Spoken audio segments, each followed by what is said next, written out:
तेलंगाना काबीना ने TGRTC मुलाजमीन से अपील की कि वो RTC हड़ताल पर कोई जल्दबाजी या इंतहाई कदम न उठाएं। काबीना की जानिब से बात करते हुए ट्रांसपोर्ट के वजीर पूनम प्रभाकर ने कहा कि काबीना की ज़ैली कमेटी के तौर पर काम करने वाले वज़रा के ग्रुप को RTC यूनियनों के साथ बातचीत के लिए मदऊ करने की तजवीज़ पहले ही ज़ेर गौर है।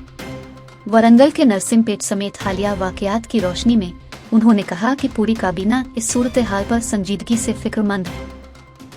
उन्होंने जोर दिया कि RTC मुलाजमीन को कोई भी फैसला लेने से पहले अच्छी तरह सोचना चाहिए।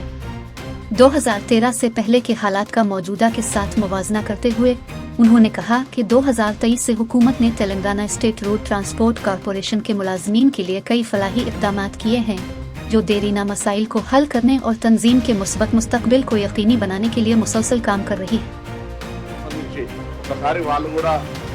ఆలోచన చేసుకోవాల్సిన అవసరం ఉంది। 2013 నుంచి 14 నుంచి 23 దాకా ఉన్న పరిస్థితి ఈరోజు 2023 నుంచి ఇప్పటి వరకు వాళ్ళ సంక్షేమం కొరకు తీసుకున్న నిర్ణయాలు ఎప్పుడు కూడా ఈ ప్రజాపాలన ప్రభుత్వంలో ఆర్టీసీకి సంబంధించి అన్ని రకాలుగా పెండింగ్ సమస్యలు పరిష్కరిస్తూ భవిష్యత్తుకు సంబంధించినటువంటి అన్ని అంశాల లోపల సానుకూలంగా ఉంది। కొత్త క్యాబినెట్ స్థాయిలో డిస్కషన్ జరగాల్సినటువంటి 3 అంశాలు ఉన్నాయని PRC కావచ్చు లేదా విలీనం కావచ్చు గుర్తింపు సంఘాలది అనేటువంటిది దానికి సంబంధించిన అంశం కూడా ఆఫీసర్స్ కమిటీ ద్వారా చెప్పడం జరిగింది। కానీ సరే కారణాలు ఏవైనా వాళ్ళు ఆఫీసర్స్ కమిటీ చర్చ చేసి 4 వారాలు జీవోలు ఇచ్చిన తర్వాత కూడా ఈ కార్యక్రమం జరిగింది। సో ప్రభుత్వం గౌరవ ముఖ్యమంత్రి గారు ఉప ముఖ్యమంత్రి గారు సహచర మంత్రులందరం కూడా ఈరోజు RTC కార్మికులకు విజ్ఞప్తి చేస్తున్నాం, దయచేసి ఎటువంటి తొందరపాటు ఆలోచన చేయకండి। ప్రభుత్వం పూర్తి స్థాయిలో మీ పట్ల సానుకూలంగా ఉంది।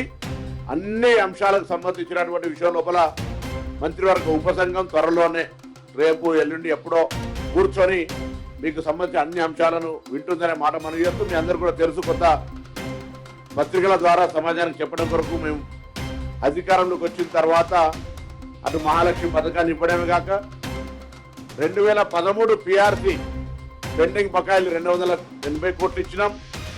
2017 PRCని ఇవ్వడంతో పాటుగా కారుణ్య నియామకాలు కావచ్చు లేదా డిస్మిస్డ్ ఉద్యోగాలకు సంబంధించి కావచ్చు, కొత్త ఉద్యోగాలు కావచ్చు, కొత్త బస్సులు కొనుగోవడం చేయడం కావచ్చు, ఇన్ఫ్రాస్ట్రక్చర్ డెవలప్మెంట్ చేయడం కావచ్చు, అన్ని రకాల RTC కార్మికులకు సంబంధించి పూర్తిగా సామర్థ్యంగా ఉన్నాం। మనం ఈ మధ్యలో మేనేజింగ్ డైరెక్టర్ గారు మేము మాట్లాడినప్పుడు కొంత యాజమాన్యం తరఫున కింది స్థాయిలో కొంత అధికారుల దగ్గర కొంచెం సమస్యలు ఉన్నాయంటే వాటిని కూడా తీసేసి ఎలక్ట్రికల్ బస్సులు వస్తుంటే ఉద్యోగ భద్రతకు సమస్య అనేటువంటి ఒక అపోహ సృష్టించిన సందర్భంలో కూడా అనేక సందర్భంలో ఒక్క ఉద్యోగం కూడా ఈ ప్రభుత్వం తీసేసే పరిస్థితి లేదు, తీయదు అనే మాట కూడా స్పష్టంగా చేసినాం।